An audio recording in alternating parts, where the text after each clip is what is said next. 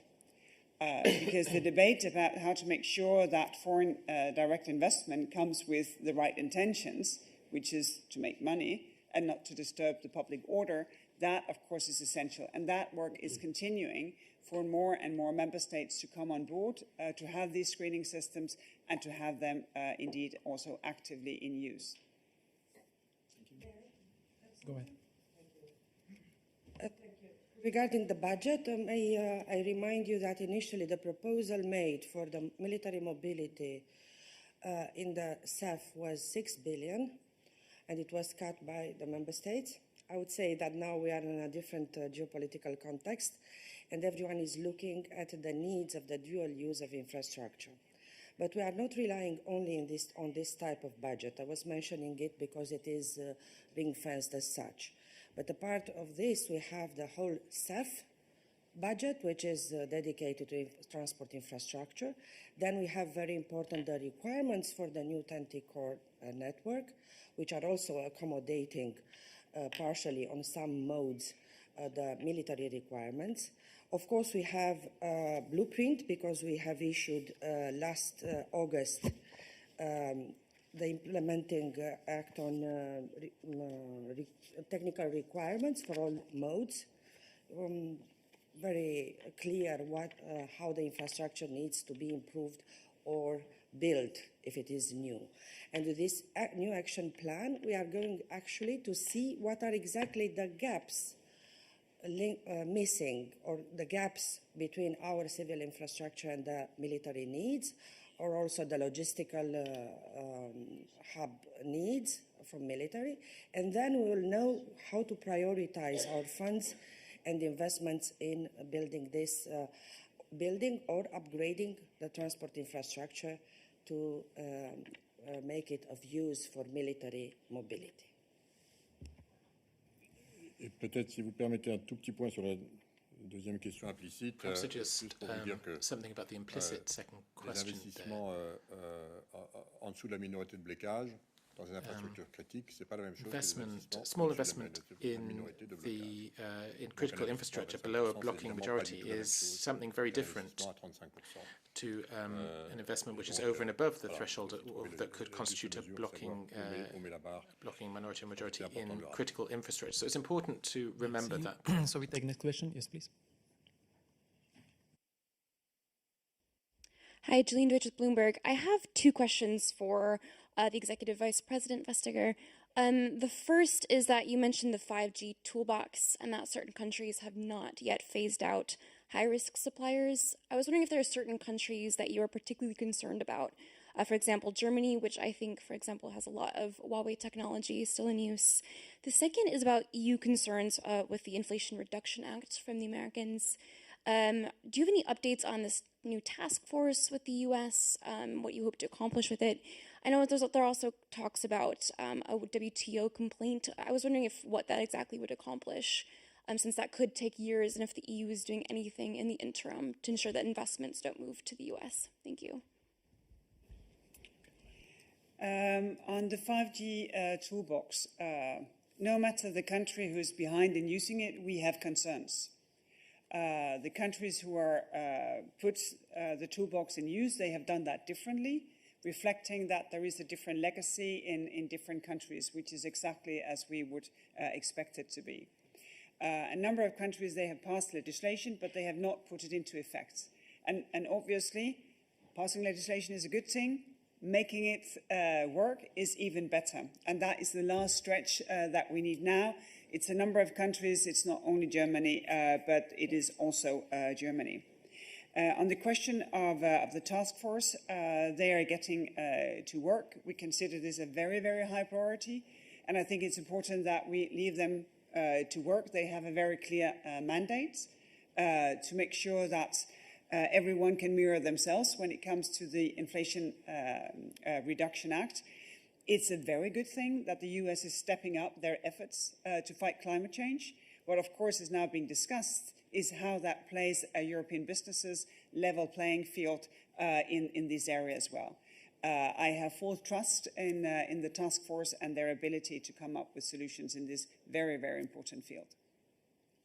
Thank you. Anyone to add something? No? So then we go to another question from the press room. Alexandra, go ahead. Alexandra Brzozowski from Euractiv. I wanted to ask about third countries that have or will request to join the EU's military mobility project. You mentioned the UK, but I understand that Turkey has applied a while ago as well. Do you think this is moving forward, and do you anticipate others that could be potentially interested or considered to join the project? Thank you. Maybe I can answer this question. Yes, the request from Turkey is moving forward.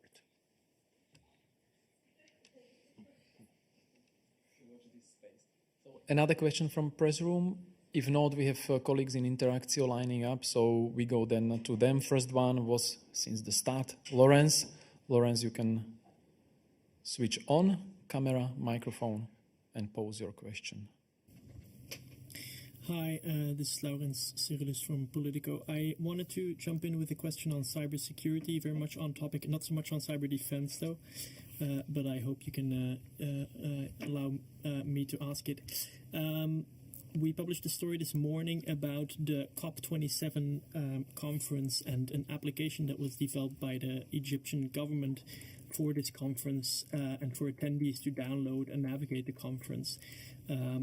Several experts have warned for security risks in this application, and a Commission spokesperson also advised journalists not to download this application. My question is,